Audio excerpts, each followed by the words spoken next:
Messieurs les membres des institutions d'appui à la démocratie, Excellences, Monsieur le gouverneur de la ville de Kinshasa, Mesdames et Messieurs les patrons des entreprises de presse, Mesdames et Messieurs professionnels de médias, Mesdames et Messieurs distingués invités à vos titres et qualités respectifs. Nous vivons une époque où l'information devient aussi une stratégie, mais aussi très stratégique que les armes. Ce qui a radicalement changé ces dernières années, c'est la manière dont elle se diffuse et se manipule. L'essor de l'intelligence artificielle transforme la façon dont l'information est produite, consommée et partagée. Chaque citoyen est désormais un producteur potentiel de contenu. Cela ouvre des opportunités, mais soulève aussi des grands défis. En temps de guerre, ce défi prend une autre dimension. La propagande numérique, amplifiée par l'IA, devient une arme. Réguler l'information n'est pas seulement une affaire technique, c'est une responsabilité collective, puisqu'il s'agit de protéger la vérité et donc protéger la démocratie. L'intelligence artificielle, une arme de guerre numérique. L'histoire nous enseigne que dans des moments de crise, l'information devient aussi cruciale que les armes. Pendant les guerres, les puissances ont toujours cherché à manipuler les masses à travers les récits. Mais aujourd'hui, la guerre de l'information n'est plus menée avec des tracts ou des affiches. Aujourd'hui, elle est menée sur les réseaux sociaux par des vidéos, des textes générés par des intelligences artificielles. En quelques secondes, l'IA peut produire des contenus totalement fabriqués, des discours politiques qu'un leader n'a jamais prononcés, des réunions et des accords qui n'ont jamais existé, des audios pourtant truqués, mais qui défient la réalité sans commune mesure, de scènes de violence montées de toutes pièces, des images et des vidéos manipulées pour s'aimer le doute et la confusion. Des outils comme les deepfakes, les bots, diffusent des récits falsifiés à une vitesse inédite. Ces contenus n'ont pas besoin de validation journalistique. Ils frappent les esprits et modèlent l'opinion, tout simplement. Le rôle du journaliste devient donc crucial. Il ne s'agit pas seulement de rapporter des faits, mais de lutter contre l'illusion de la vérité. La désinformation devient donc un vecteur de déstabilisation. Mais la grande question, la responsabilité versus liberté, où tracer la ligne? La liberté d'expression, comme nous le savons tous, est un principe sacré. C'est l'une des pierres angulaires de la démocratie. Mais en période de guerre, cette liberté peut-elle justifier la propagation des récits falsifiés ou des contenus haineux? Par quel prodige malsain certains Congolais, je dis bien certains Congolais, parviennent-ils à justifier, rationaliser, pire encore, à comprendre les atrocités que commettent les terroristes dans l'est du pays? Quelle étrange perversion de l'esprit faut-il pour prétendre aimer sa patrie tout en caressant les desseins de ses bourreaux? Il semble que seuls certains fils de ce pays aient réussi là où même Satan a échoué, c'est-à-dire faire cohabiter l'amour de la patrie avec la trahison, marier le paradis à l'enfer dans une même poitrine, sans honte ni frisson.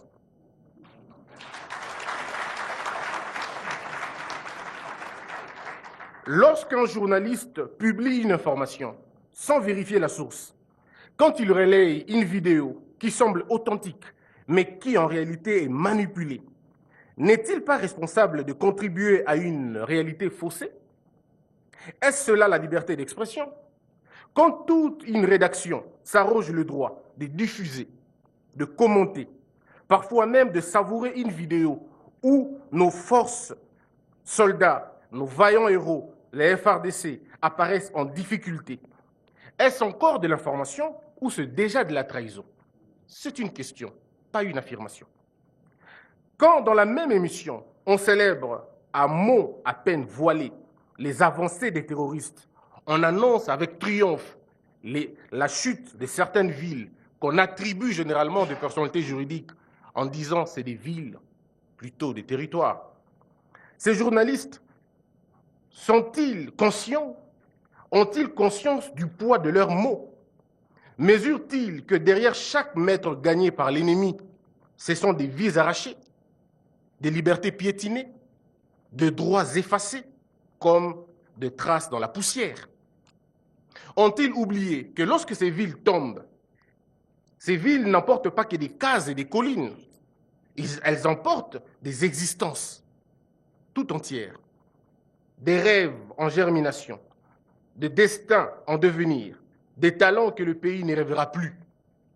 Ce sont des familles disloquées, des enfants qui grandissent dans le fracas des armes, des espoirs qui fuient comme le vent entre le doigt. Alors, non, il ne s'agit pas de la liberté d'expression, il s'agit là d'une complicité déguisée, d'une parole qui, au lieu d'éclairer, enfonce un peu plus le pays dans la nuit de l'horreur et dans la nuit de la désolation. Et cela, aucun micro, aucun plateau, aucune éthique professionnelle ne saurait justifier cela. Excellence, Monsieur le Président de la République, je ne suis ni censeur ni tyran. Je ne suis pas un dictateur. Je ne brandis pas le bâillon. Je ne tiens pas le fouet. Mais une chose est sûre, un pays sans ordre et sans discipline est un navire sans boussole. La liberté, elle est belle, elle est bonne, si belle soit-elle, mais elle n'est pas une licence à tout faire. Elle exige la responsabilité. Non, je ne réclame pas des muselières en soie fine. Je ne demande pas que l'on taise, mais que l'on pense, que l'on pèse, que l'on vérifie. Le journaliste n'est pas un simple écho, il est vigie, il éclaire, il filtre, il décrypte. Car mal informé, c'est trahir. La plume peut aussi être destructrice qu'une arme. Que devient le rôle des médias, le rôle de régulation et des institutions? Excellence, Monsieur le Président de la République, le Conseil supérieur de l'audiovisuel et de la communication joue un rôle central dans la régulation des médias traditionnels, mais à l'ère du numérique, il est impératif qu'il comble le retard accumulé depuis près de 2 décennies, en rattrapant ce retard sur la régulation du digital. C'est une question cruciale et cela passe par l'adoption d'une loi que nous sommes en train d'y travailler. Le CESAC ne peut pas se limiter à contrôler seulement le média classique. Il doit étendre son champ d'action sur les plateformes numériques où circule désormais la majorité de contenus informationnels. Cela suppose un renforcement structurel, notamment par la modernisation de son centre de monitoring, mais aussi à son dispositif d'alerte numérique qui, en fait, veille et lutte efficacement contre les fake news, qui garantit l'éthique des contenus et assure la traçabilité des informations. Pour cela, des formations continues et un véritable plan de renforcement des capacités doivent être mis en place. Mais pourtant, sur terrain, les agents du CESAC travaillent dans des conditions précaires, en dépit de leur engagement.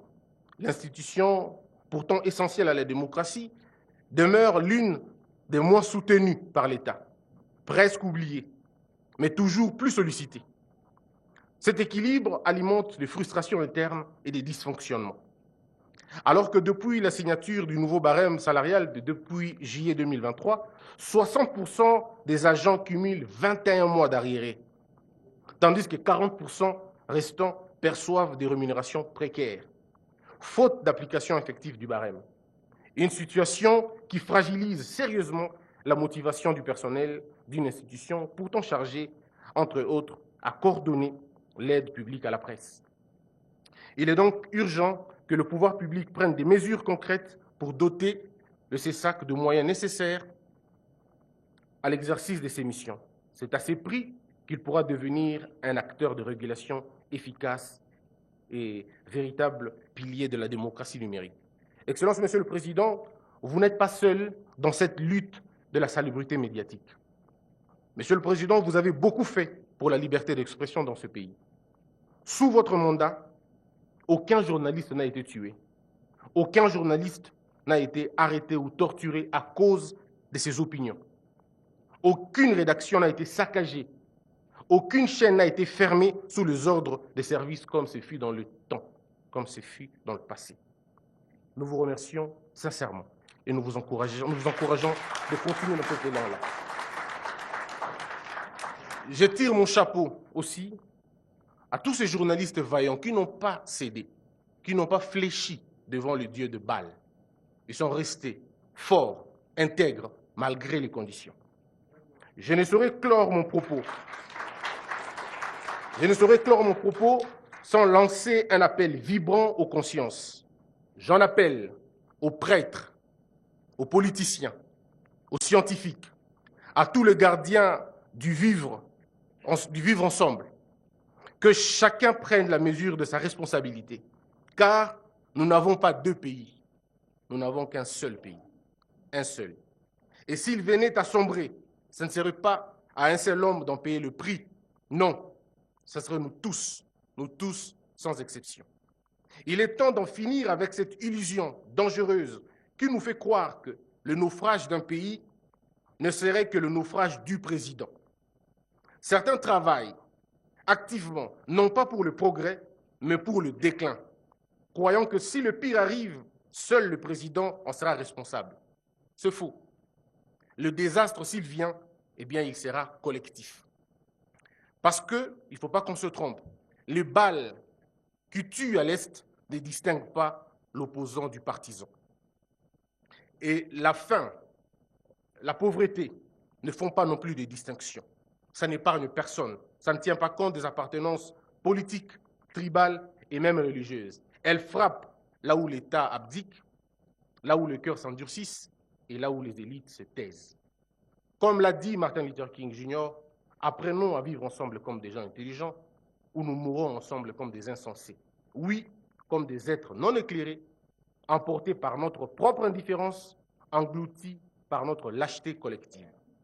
Que le prêtre prêche, non pas pour choisir un camp, non pour taire le crime et être sélectif dans leur prédication, mais pour réveiller, conscientiser, sans haine, mais avec l'amour du Christ. Que le politicien œuvre, non pour régner, mais pour servir. Que le scientifique pense, non pour briller, mais pour éclairer. Que le journaliste informe, transforme et qu'il dise la vérité. Que chacun tienne sa place et que chacun honore sa charge. Et que nul ne se serve de la liberté d'expression comme un paravent pour l'irresponsabilité. Car, comme le disait Thomas Hobbes, dans les lignes austères de son Léviathan, la liberté sans sécurité n'est que masque de mort. La paix, la véritable paix, exige que l'on sacrifie un peu d'orgueil sur l'autel du bien commun. Que Dieu bénisse la RDC. Je vous remercie.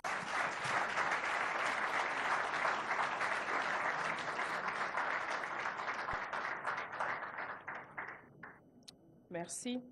Nous invitons M. Patrick Mouyaya, ministre de la Communication et Médias, porte-parole du gouvernement, à prendre la parole.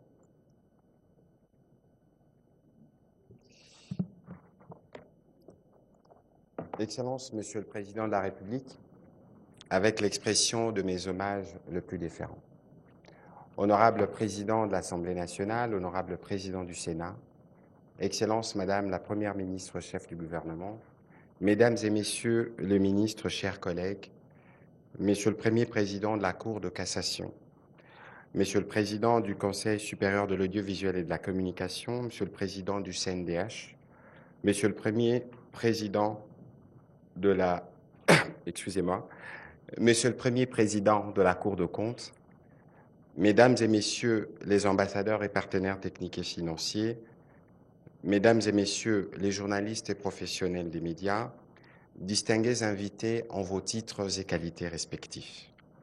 Plus qu'une commémoration, cette journée mondiale de la liberté de la presse s'impose désormais comme un rendez-vous annuel du bilan de la projection, un moment sacré où nous mesurons les avancées accomplies dans la défense de ces piliers démocratiques, tout en rendant hommage à ces hommes et femmes qui, au péril de leur vie, traquent la vérité, la décryptent, la partagent avec toute notre nation. La célébration de cette année, Excellence, Monsieur le Président de la République, elle est toute particulière. On sait qu'elle s'est faite dans un contexte d'agression de notre pays par les Rwandais avec l'appui de ses supplétifs. Cette situation met en péril la liberté de la presse et de l'information dans les zones qui occupent dans notre pays et entache à vos efforts personnels pour un écosystème médiatique libre et pluriel. C'est pourquoi vous vous êtes toujours battus. Cette période est une période difficile à cause justement de ces atteintes à la liberté de la presse. Plus aucune voix s'élève dans ces territoires sous occupation. La terreur, les ciblages, les intimidations, les arrestations arbitraires, la fermeture de médias, la destruction de matériel. Voilà ce qui caractérise la réaction de forces ennemies en face de ceux qui cherchent constamment la recherche de la vérité sur les massacres et autres crimes qu'ils commettent dans cette partie de notre pays. Votre présence aujourd'hui, Excellence, Monsieur le Président de la République, transcende le symbole. C'est un rempart vivant contre cette offensive liberticide. Elle illustre à la fois votre engagement constant pour le soutien et la défense de ces piliers de notre démocratie, et aussi spécialement un signe de solidarité et de compassion pour ces journalistes qui font preuve de bravoure et de résilience à l'image de nos populations qui ne cachent pas leur hostilité face aux forces d'occupation et qui quotidiennement attendent le message de votre part. Permettez donc, Excellence, Monsieur le Président de la République, au nom de tous les professionnels des médias ici rassemblés, de vous adresser notre plus profonde gratitude pour cet engagement et vous rendre les hommages que vous méritez. Je pense que nous ne ferons pas d'économie en applaudissant frénétiquement cet engagement chaque année renouvelé.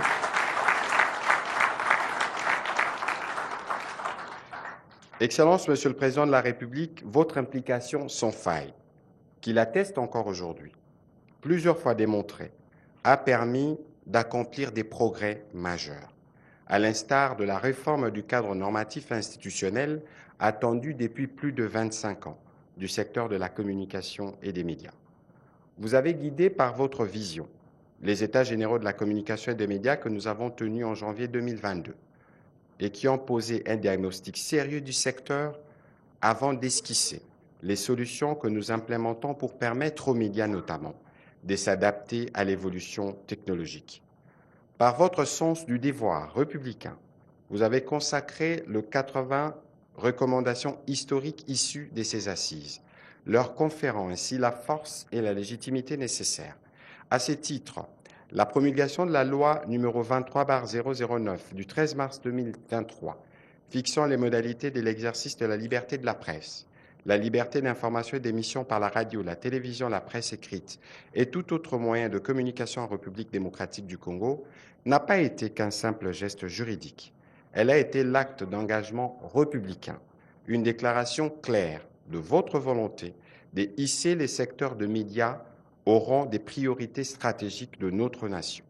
Il s'agit d'une réforme structurelle sans précédent, visant à faire de la presse un pilier solide de notre démocratie et des médias, des leviers de développement, de cohésion nationale et de souveraineté. Avec cette ordonnance-loi, nous avons amorcé une transformation historique, notamment la révision profonde de la loi sur l'exercice de la liberté de la presse, intégrant la nouvelle définition du journaliste, ainsi que les conditions d'accès à la profession. Cela adapte aussi notre cadre législatif aux réalités contemporaines du métier et protège ceux qui font de la vérité leur mission quotidienne. Nous avons fait la moitié du chemin vers la dépénalisation du délit de presse en consacrant l'obligation du droit de réponse à toute personne lésée avant toute forme de saisine des juridictions, la requalification économique et structurelle de l'entreprise de presse en intégrant pleinement dans les tissus productifs nationaux tout en renforçant son indépendance, sa responsabilité et sa fiabilité.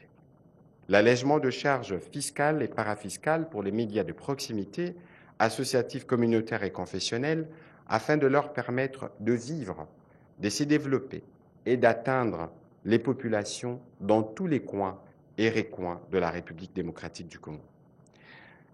Mesdames et messieurs les journalistes, en ma qualité du président du comité de suivi de la mise en œuvre des recommandations issues des États généraux de la communication et des médias, je voudrais rassurer ici le président de l'Union nationale de la presse du Congo et vous rassurer, qu'ainsi qu'à nos partenaires techniques et financiers, qu'une série de textes réglementaires devant vous faire profiter pleinement des bénéfices de l'ordonnance loi précitée est en cours de finalisation au niveau des commissions gouvernementales.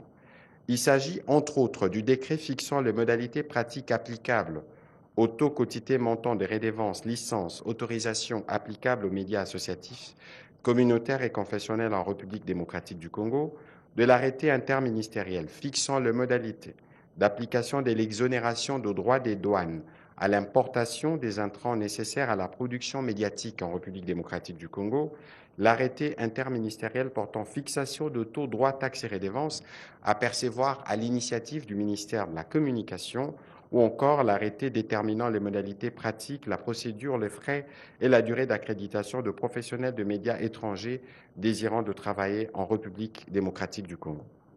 Par ailleurs, je voudrais annoncer solennellement que le projet des textes portant statut du journaliste congolais, que vous avez évoqué tout à l'heure, destiné à remplacer l'ordonnance loi numéro 081/0012 du 2 avril 81, est en voie de finalisation au sein des commissions gouvernementales compétentes. Il sera très prochainement soumis en Conseil de ministres pour examen et adoption, et ce texte viendra mettre en place notamment de mécanismes clairs d'identification de journalistes. En ce qui concerne la relance des travaux du comité de suivi des recommandations issues des États généraux de la communication et des médias, j'attends des nouvelles orientations du gouvernement pour ce faire. Et dans la perspective de la dépénalisation de délits de presse, l'ordonnance loi numéro 23/009 du 13 mars 2023 consacre le droit de réponse comme préalable à toute poursuite. Cependant, ce droit est souvent ignoré au profit d'interprétations arbitraires. Pour y remédier, et dans la continuité de ce que nous avons fait avec le ministre d'État, ministre de la Justice aux États généraux de la Justice, nous allons continuer le travail en vue d'engager des échanges plus approfondis avec les magistrats et tous ceux qui administrent la justice pour s'assurer que cette disposition de la loi, qui est à l'antichambre de la dépénalisation de presse que nous avons demandé auprès du président de la République, soit pleinement appliquée. Excellences, Monsieur le Président de la République, distingués invités en vos titres et qualités, comme vous venez de l'entendre, ces réformes ne sont pas abstraites. Ce ne sont pas des intentions couchées sur papier. Ce sont des instruments de transformation, des garanties de liberté, des leviers de professionnalisation, des boucliers contre la désinformation et la manipulation, et surtout des expressions concrètes de la souveraineté médiatique de notre nation. Aujourd'hui, plus que jamais, le secteur de la communication et des médias se tient debout, réorganisé, responsabilisé et armé pour faire face aux défis de notre siècle, entre autres la numérisation, la lutte contre la désinformation, l'intelligence artificielle ainsi que les nouveaux modèles économiques. Dans les mêmes ordres d'idées, le gouvernement est saisi du plaidoyer d'une intervention au titre d'appui au fonctionnement de l'Union nationale de la presse du Congo en attendant la pleine relance des activités de cette instance de régulation et la collecte des cotisations de ses membres afin de garantir son autonomie financière. Nous avons été témoins de la tenue du Congrès qui a permis à cette instance d'autorégulation de se doter des nouveaux textes et d'élire un nouveau comité directeur, ce qui a mis fin à plusieurs mois de paralysie. Et aujourd'hui, nous avons une structure partenaire avec qui nous pouvons continuer le travail pour améliorer l'écosystème des médias.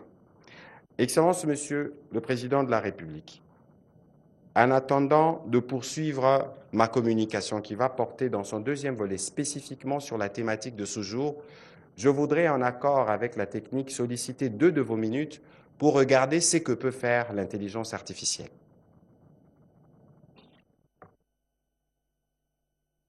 Perfect. Thank you. My apologies. I should have turned to you. I apologize. I was looking. No worries. Thank you. Mr. Secretary of State, Honorable Senator Marco Rubio, His Excellency Mr. Olivier Nduhungirehe, Minister of Foreign Affairs of the Republic of Rwanda, Excellencies, distinguished guests, ladies and gentlemen, today marks not an end but a beginning, a necessary step towards peace taken with resolve and purpose. Merci. Secrétaire d'État, honorable sénateur Marco Rubio, Son Excellence Olivier Nduhungirehe, ministre des Affaires étrangères de la République du Rwanda, Excellences, distingués invités, Mesdames et Messieurs, aujourd'hui ne marque pas une fin, mais un début, une étape nécessaire vers la paix. Pris avec détermination et détermination, ce moment revêt un poids particulier pour la République démocratique du Congo. À Goma, à Bukavu et au-delà, la réalité du déplacement, de l'insécurité et des difficultés persiste. Pour nous, c'est la clarté et la fermeté du président de la République qui a permis d'exposer toutes les œuvres du Rwanda et de ses supplétifs et qui a suffisamment exposé le Rwanda pour payer des sanctions. La communauté internationale reconnaisse les agissements du Rwanda. Cela a été fait de manière claire et sans embâche et les conséquences ont été tirées. Pas seulement cette question de l'intégrité territoriale, mais c'est cette question de la souveraineté sur nos ressources parce que c'est aussi l'une des raisons de la guerre qui nous est faite et c'est sur quoi il travaille.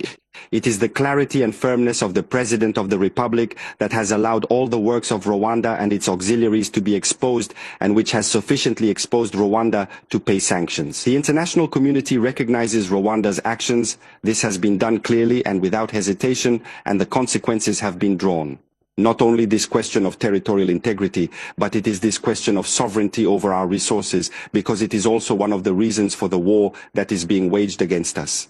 And that's what he's working on to achieve. Voilà, c'est un exemple clair de comment on applique l'intelligence artificielle. Sur la première vidéo, la ministre d'État, ministre des Affaires étrangères, s'exprime effectivement en anglais. Mais la deuxième vidéo en français, je ne sais pas si vous avez bien entendu, vous avez l'impression que c'est elle-même qui parle encore en français. Mais ça, c'est une vidéo montée. C'est de l'intelligence artificielle.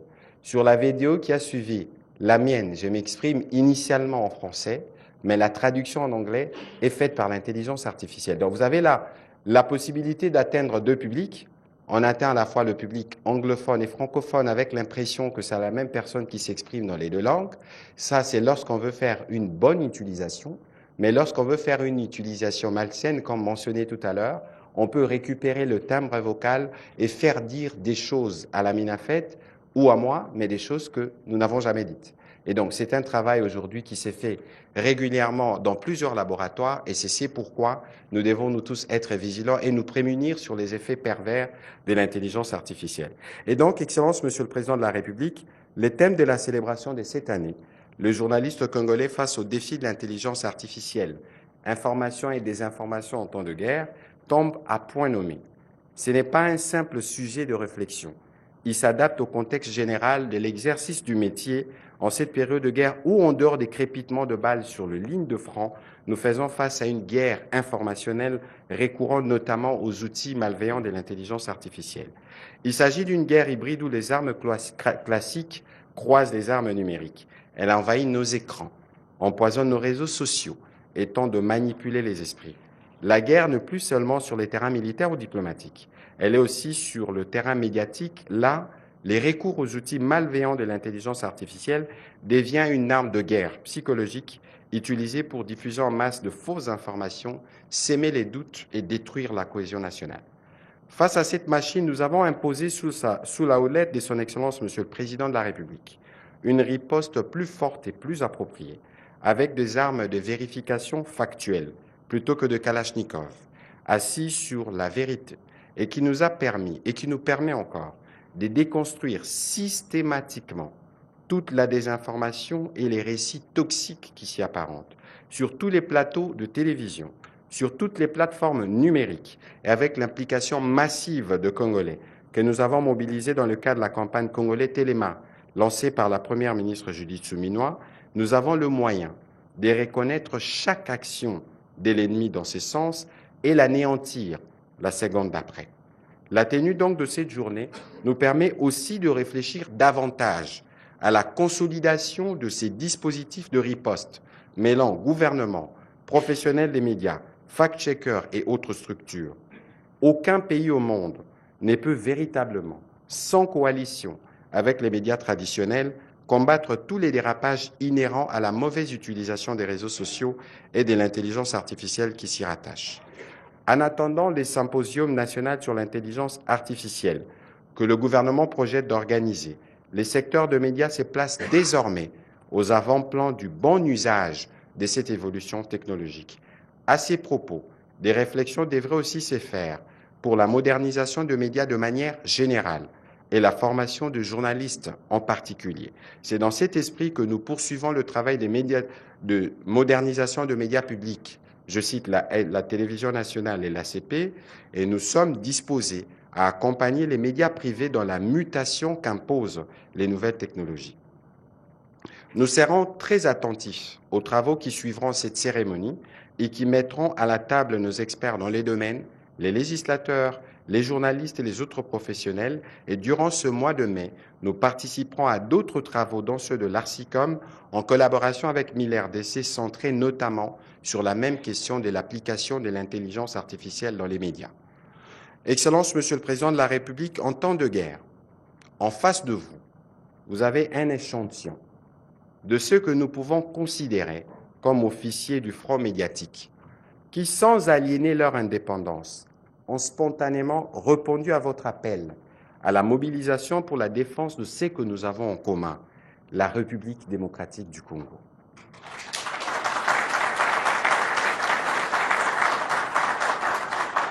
Il s'agit d'une démonstration que l'indépendance rattachée au journalisme est aussi compatible avec la défense par les journalistes des intérêts vitaux de la République. Lorsque l'ennemi vous accuse faussement de propager les discours de haine, qui mieux que les journalistes et les médias peuvent apporter la preuve du contraire dans un pays où cohabitent et vivent en paix plus de 450 tribus? Jamais auparavant, les journalistes n'ont été autant engagés et mobilisés. Avec leurs plumes, micros, caméras et smartphones pour apporter leur contribution dans le narratif de vérité, dans le combat pour la préservation de notre unité nationale, en contribuant systématiquement à défaire les campagnes de désinformation de l'ennemi. C'est à ce titre et dans les mêmes esprits qui sont témoins de la perspective d'une paix durable après plus de 30 ans de conflit, qui résulte de votre stratégie fondée sur la clarté, la fermeté et la non-compromission pour la sauvegarde de notre souveraineté, à la fois sur nos frontières et sur nos ressources naturelles, la défense de notre dignité, de notre fierté. Une stratégie, comme dirait quelqu'un, en béton et bien en béton.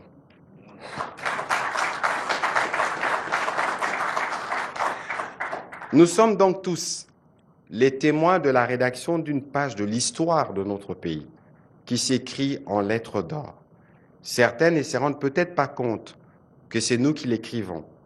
Les générations futures qui tireront les dividendes de votre stratégie, Excellence, Monsieur le Président de la République, elles pourront sûrement mieux apprécier, à juste titre, la puissance de votre patriotisme et de votre engagement pour un Congo durablement et définitivement guéri de cycles de guerre.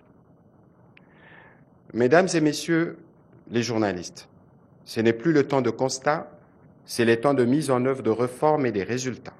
Ce n'est plus le temps des intentions, c'est le temps de la consolidation. Ce que nous défendons ici n'est pas une corporation, c'est un idéal, la vérité. Et dans notre pays, la vérité ne pliera jamais. Il nous reste certes beaucoup à faire pour atteindre notamment l'objectif final de la salubrité de la République, de la salubrité plutôt médiatique, tel que nous l'avait recommandé le président de la République dans cette même salle, mais ce que nous avons déjà accompli, nous les devons à une volonté politique ferme, à une vision éclairée et à un engagement collectif sans faille. Ce que nous célébrons aujourd'hui va bien au-delà d'une simple date commémorative. Nous célébrons aussi l'engagement de notre pays dans la défense et la promotion de la liberté de la presse pour une République véritablement démocratique. Un bel exemple à suivre dans la région. Suivez mon regard.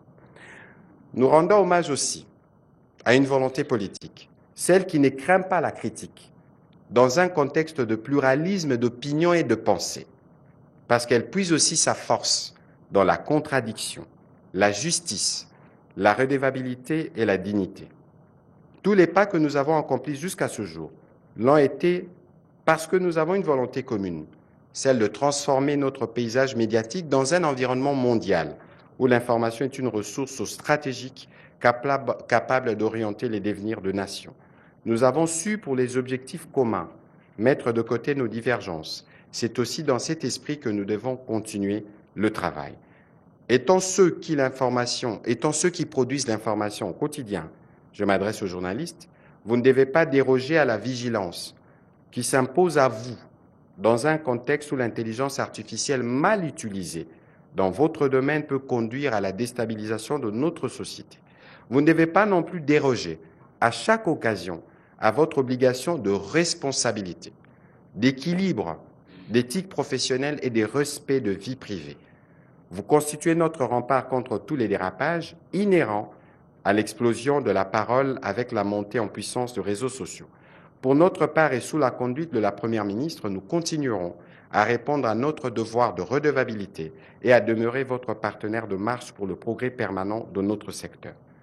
Je voudrais ici aussi saluer l'action des organisations partenaires de médias qui nous accompagnent à chaque étape. Je tiens également à réitérer un hommage mérité à vous, journalistes et professionnels de médias, car vous êtes les gardiens de notre mémoire, narrateurs du présent, et avec nous, architectes de l'avenir par la production et la diffusion de la bonne information. Pour terminer, Excellence, Monsieur le Président de la République, par votre leadership, vous avez su transformer cette période de crise en une période de construction nationale. Malgré les défis que nous impose cette guerre, vous avez pu maintenir allumée, plus qu'avant, la flamme patriotique.